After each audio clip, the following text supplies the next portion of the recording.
तो चलिए आज की बड़ी खबरों पर एक नजर डालते हैं। शुरुआत करते हैं अंतरिक्ष की एक ऐसी घटना से जिसमें हमारी दुनिया को बदलने की ताकत है। तो देखिए, भारत की अपनी सोलर ऑब्जर्वेटरी आदित्य L1 ने 6 अमेरिकी सैटेलाइट्स के साथ मिलकर हाल ही में आए एक बहुत बड़े सोलर स्टॉर्म यानी सौर तूफान के पीछे का राज खोल दिया है। ये वाकई में एक बड़ी कामयाबी है। अब सवाल यह है कि उस तूफान में इतनी जबरदस्त ताकत आई कहां से? तो इसका जवाब है मैग्नेटिक रिकनेक्शन। इसको ऐसे समझिए जैसे किसी ने अंतरिक्ष में एक बहुत बड़ा रबर बैंड खींचकर छोड़ दिया हो और उससे निकली जबरदस्त एनर्जी। वहीं दूसरी तरफ गूगल ने अपने नए 65 क्यूबिट प्रोसेसर से क्वांटम एकोस को दिखाया है। और ये सिर्फ एन्क्रिप्शन तोड़ने वाली कोई आम क्वांटम रिसर्च नहीं है, बल्कि ये इस बात को समझने की एक बहुत बड़ी छलांग है कि क्वांटम इंफॉर्मेशन असल में काम कैसे करती है। चलिए अब क्वांटम की दुनिया से निकलकर देखते हैं कि जमीन पर क्या हो रहा है, मतलब हमारी अर्थव्यवस्था में, जो हमारे भविष्य को एक नया आकार दे रही है। एक बहुत ही बड़ी खबर, माइक्रोसॉफ्ट के सीईओ सत्या नडेला ने एक जबरदस्त ऐलान किया है। वो अगले 4 सालों में भारत के एआई और क्लाउड इंफ्रास्ट्रक्चर में $17.5 बिलियन का भारी भरकम निवेश करने वाले हैं। और सुनिए, ये कोई छोटा मोटा निवेश नहीं है। ये एशिया में माइक्रोसॉफ्ट का अब तक का सबसे बड़ा सिंगल इन्वेस्टमेंट है। मतलब ये भारत के डिजिटल भविष्य पर एक बहुत बड़ा दांव है। और अगर हम बड़े नंबरों की बात कर ही रहे हैं तो जरा ये सोचिए, एक रिपोर्ट बताती है कि भारत अगर अपने इंफ्रास्ट्रक्चर प्रोजेक्ट्स में सिर्फ प्री कंस्ट्रक्शन प्लानिंग को बेहतर कर ले तो पूरे 17 लाख करोड़ रुपए बचा सकता है। अंदाजा लगाइए ये कितनी बड़ी रकम है। लेकिन हाँ, एक चुनौती भी सामने आ रही है।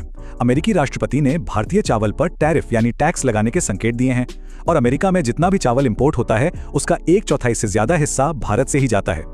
चलिए अब इकोनॉमी से हटकर देखते हैं कि न्याय और कानून की दुनिया में क्या बड़े फैसले लिए जा रहे हैं जिनका असर बहुत दूर तक जाएगा। एक बहुत बड़ा फैसला आया है। इंटरनेशनल क्रिमिनल कोर्ट ने सूडान के मिलिशिया लीडर अली मोहम्मद अली अब्द अल रहमान को दारफूर में हुए युद्ध अपराधों के लिए 20 साल की सजा सुनाई है। ये न्याय की दिशा में एक अहम कदम है। उधर भारत में सुप्रीम कोर्ट ने सिटीजनशिप अमेंडमेंट एक्ट पर एक अहम फैसला दिया है। कोर्ट ने साफ कर दिया है कि नागरिकता अपने आप नहीं मिल जाएगी। धार्मिक उत्पीड़न के दावों को पहले वेरीफाई करना ही होगा। और एक ऐसी खबर जो राजनीति में हलचल मचा सकती है। इंडिया ब्लॉक के कुछ सांसदों ने मद्रास हाईकोर्ट के एक जज जस्टिस GR स्वामीनाथन के खिलाफ महाभियोग का प्रस्ताव दिया है। एक सिटिंग हाईकोर्ट जज के खिलाफ ऐसा कदम उठाना एक बहुत ही रेयर और बड़ी बात है। तो ये तो हुई बड़े बड़े फैसलों की बातें। अब देखते हैं कि जमीनी स्तर पर क्या हो रहा है, जहां नई साझेदारियां बन रही हैं और नए रिकॉर्ड्स भी। पिथौरागढ़ में भारत और नेपाल की सेनाओं ने अपना जॉइंट मिलिट्री अभ्यास सूर्य किरण पूरा कर लिया है। इसका मकसद था काउंटर टेररिज्म ऑपरेशंस में आपसी तालमेल को और भी मजबूत करना। और अब क्रिकेट फैंस के लिए एक जबरदस्त खबर। ऑस्ट्रेलिया के पेसर मिचेल स्टार्क ने इतिहास रच दिया है। उन्होंने लेजेंडरी वसीम अकरम को पीछे छोड़ दिया है और अब वो टेस्ट क्रिकेट में सबसे ज्यादा विकेट लेने वाले लेफ्ट आर्म फास्ट बॉलर बन गए हैं। क्या कमाल की उपलब्धि है। और बात जब रिकॉर्ड्स की हो तो हमारे जसप्रीत बुमराह कैसे पीछे रह सकते हैं। बूम बूम बुमराह पहले ऐसे भारतीय गेंदबाज बन गए हैं जिन्होंने क्रिकेट के तीनों फॉर्मेट्स टेस्ट, वनडे और T20 में 100 विकेट लिए हैं। ये उनकी जबरदस्त वर्सेटैलिटी को दिखाता है।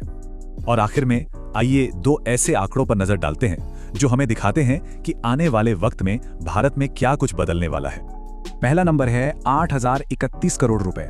जी हां, सरकार की I4C रजिस्ट्री ने साइबर फ्रॉड से जुड़े इतने पैसों के ट्रांजैक्शन को रोकने में मदद की है। ये डिजिटल सुरक्षा की लड़ाई में एक बहुत बड़ी जीत है। और दूसरा आंकड़ा, ये हमें भविष्य के बारे में सोचने पर मजबूर करता है।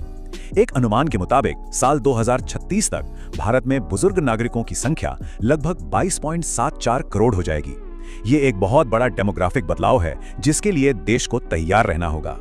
तो हमने देखा कि कैसे अंतरिक्ष के रहस्य, डिजिटल इकोनॉमी की रफ्तार और हमारे समाज में हो रहे बड़े बदलाव, ये सब मिलकर हमारे आने वाले कल की कहानी लिख रहे हैं। अब सवाल ये उठता है कि इन बदलावों से हमारे लिए अगली बड़ी चुनौती आएगी या फिर एक नया अवसर। इस पर जरूर सोचिएगा।